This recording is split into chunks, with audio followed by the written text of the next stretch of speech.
Hello বন্ধুরা, কেমন আছো সবাই? আশা করি সবাই ভালো আছো। তো আমি চলে এসেছি আর একটা আলু ফুলকপি পটলের একটা নতুন রেসিপি নিয়ে। তো চ্যানেলটা সাবস্ক্রাইব করে ভিডিওটা শেষ পর্যন্ত দেখতে থাকো।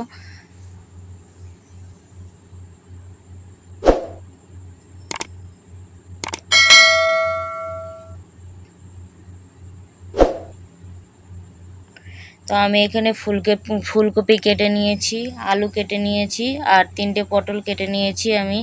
এগুলো আমি আলু আর ফুলকপি একসঙ্গে সিদ্ধ করে দেবো। আমি আগেই জল বসিয়ে দিয়েছিলাম, জলের মধ্যে লবণ দিয়ে আলু আর ফুলকপিটা আমি একসঙ্গে 5 মিনিট ভাপিয়ে নেবো। অবশ্যই এখন ফুলকপিটা সিদ্ধ করে নিতে হবে, কেননা ফুলকপির একটা কাঁচা গন্ধ বেরোয়। এর জন্য ফুলকপিটা আমি সিদ্ধ করে নেবো 5 মিনিট ঢাকা দিয়ে। তো দেখো, আমি ফুলকপিটা কিন্তু বেশি সিদ্ধ করিনি, জাস্ট একটু গন্ধটা যাওয়ার জন্য হালকা ভাপিয়ে নিয়েছি। তো আমি এগুলো এবার একসঙ্গে নামিয়ে নেব। নামিয়ে নিয়ে এগুলো আমি কিন্তু আলাদা আলাদা করে ভেজে নেব। আমি প্রথমে মশলাটা করে নেব। মশলাটা আমি ভেজেই করব। তো কড়াইতে আমি একটু তেল দেবো, বেশি তেল দেবো না, সামান্য তেল দিয়ে তেলটা গরম করে তেলের মধ্যে দিয়ে দেবো আমি গোটা জিরে, গোটা গরম মশলা আর 3টে শুকনো লঙ্কা। মশলাটা ভেজে করলে কিন্তু মশলাটা খুব ভালো লাগবে। আর দেব রসুন, দেব আদা, আমি একটা পেঁয়াজ কুচি করে রেখেছি, লঙ্কা দেব আর দেব একটা পেঁয়াজ। এগুলো কিন্তু আমি বেশি ভাজবো না, জাস্ট হালকা 1 থেকে 1.5 মিনিট একটু ভেজে নেব। তো দেখো, এগুলো আমি কিন্তু হালকা 1 থেকে 1.5 মিনিট ভেজে নিয়েছি। এগুলো এবার একটা মিক্সার বাটিতে তুলে এগুলো আমি মশলা বানিয়ে নেব। একটু জল দিয়ে মশলাটা বানাবো। ভেজে মশলাটা করলে কিন্তু তরকারিটা একটা অসাধারণ একটা স্বাদ আসবে। তো আমি কড়াইতে তেল দিয়ে দিয়েছি। এবার আমি প্রথমে এর মধ্যে আলুগুলো দিয়ে আলুতে সামান্য একটু হলুদ দিয়ে আলুগুলো লাল লাল করে ভেজে নেব। হলুদটা দিলে খুব তাড়াতাড়ি আলুগুলো কিন্তু লাল হয়ে যাবে এবং দেখতেও সুন্দর লাগবে।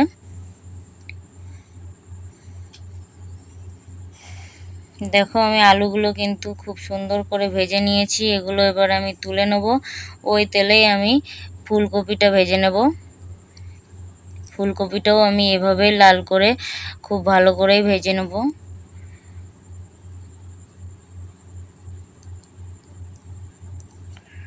ফুলকপিটাও আমার পুরোপুরি ভাজা হয়ে গেছে।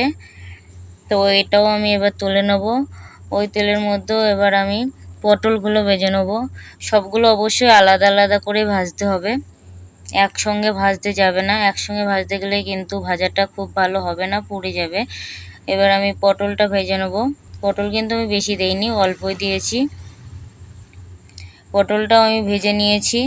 পটলটাও আমি একই সঙ্গে তুলে নেব। আমি এই তেলে রান্নাটা করব, এর মধ্যে আর তেল দেব না।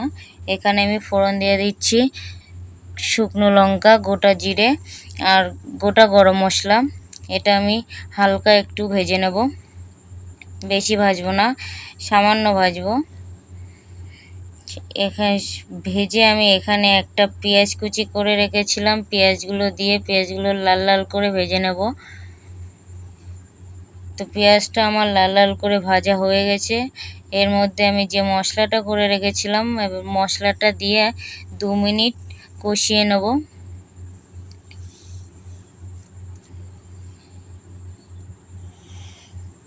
তো মশলাটা দিয়ে আমি 2 মিনিট ভালো করে কষিয়ে নিয়েছি। এবার আমি এখানে গুঁড়ো মশলা অ্যাড করে দেবো, লঙ্কার গুঁড়ো, হলুদ গুঁড়ো, লবণ আর ধনের গুঁড়ো। এগুলো দিয়ে আমি 2 থেকে 3 মিনিট ভালো করে কষিয়ে নেব।